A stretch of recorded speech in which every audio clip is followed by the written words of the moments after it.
ক্রিকেটের জন্মদাতা হিসেবে পরিচিত ইংল্যান্ড পুরুষ দল এখন ওডিআই ক্রিকেটে এক গভীর সংকটের মুখোমুখি। যে দল 2019 সালে ওয়ানডে বিশ্ব চ্যাম্পিয়নের মুকুট পড়েছিল, সেই দলই এখন র্যাঙ্কিংয়ে তলানিতে নেমে এসেছে এবং 2027 ওয়ানডে বিশ্বকাপে সরাসরি খেলার যোগ্যতা নিয়ে সৃষ্টি হয়েছে ঘোর অনিশ্চয়তা। ক্রিকেটের মঞ্চে এই পালাবদল এক সময়কার অপ্রতিরোধ্য দলটির আত্মবিশ্বাসকে নাড়িয়ে দিয়েছে। 2023 বিশ্বকাপের হতাশাজনক পারফরম্যান্সের পর থেকেই ইংল্যান্ডের ওয়ানডে ক্রিকেটে পরাজয়ের ধারা অব্যাহত আছে।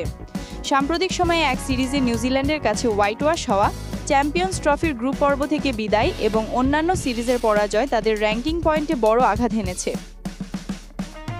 বর্তমানে আইসিসি ওয়ানডে র্যাঙ্কিংয়ে ইংল্যান্ড 8ম স্থানে অবস্থান করছে। বিভিন্ন আপডেটে 84 থেকে 88 রেটিং পয়েন্টের মধ্যে ওঠানামা করছে। র্যাঙ্কিংয়ে 9ম 10ম স্থানে থাকা ওয়েস্ট ইন্ডিজ ও বাংলাদেশের মতো দলগুলোর সাথে তাদের রেটিং পয়েন্টের ব্যবধান অত্যন্ত কম। একটিমাত্র খারাপ সিরিজ হারলেই তারা ইতিহাসে প্রথমবারের মতো র্যাঙ্কিংয়ের শীর্ষ 8 থেকে ছিটকে যাওয়ার ঝুঁকিতে পড়বে।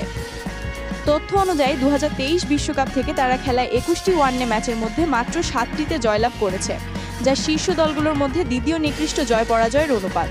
তাদের ব্যাটিং লাইনআপ যেন তাসের ঘরের মতো ভেঙে পড়ছে।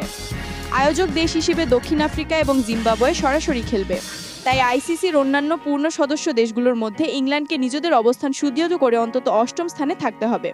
যদি তারা 9ম বা 10ম স্থানে নেমে যায়, তাহলে ক্রিকেট ইতিহাসের অন্যতম সেরা দলটিকে বিশ্বকাপের মতো মেগা ইভেন্টে খেলতে হবে বাছাই পর্ব। 2027 সালের মার্চ পর্যন্ত নিজেদের ভাগ্য পরিবর্তনের জন্য ইংল্যান্ডের হাতে প্রায় 1.5 বছর সময় রয়েছে, তবে তাদের সামনে রয়েছে কঠিন পরীক্ষার সিরিজ। ইংল্যান্ডকে অস্ট্রেলিয়া, ভারত, নিউজিল্যান্ড এবং শ্রীলঙ্কার মতো শক্তিশালী দলের বিরুদ্ধে ওয়ানডে সিরিজ খেলতে হবে। এই সিরিজগুলোর ফলাফলই র্যাঙ্কিংয়ে তাদের অবস্থান নির্ধারণে মুখ্য ভূমিকা নেবে। 2019 সালের বিশ্ব চ্যাম্পিয়নের এমন দুর্দশা বিশ্ব ক্রিকেটে এক গভীর উদ্বেগের জন্ম দিয়েছে। ইংল্যান্ড দল যদি তাদের গোল্ডেন সেঞ্চুরির পতনের এই ধারা রুখতে না পারে, তাহলে ইতিহাসে প্রথমবারের মতো তাদের বিশ্বকাপের বাছাই পর্বের গ্লানি বহন করতে হতে পারে। ক্রিকেট বিশ্ব এখন অপেক্ষায় আছে। ক্রিকেটের এই পরাশক্তি কি পারবে সময়ের সাথে পাল্লা দিয়ে ঘুরে দাঁড়াতে, নাকি র্যাঙ্কিংয়ের এই পতন তাদের জন্য 2027 বিশ্বকাপের দরজা চিরতরে বন্ধ করে দিবে?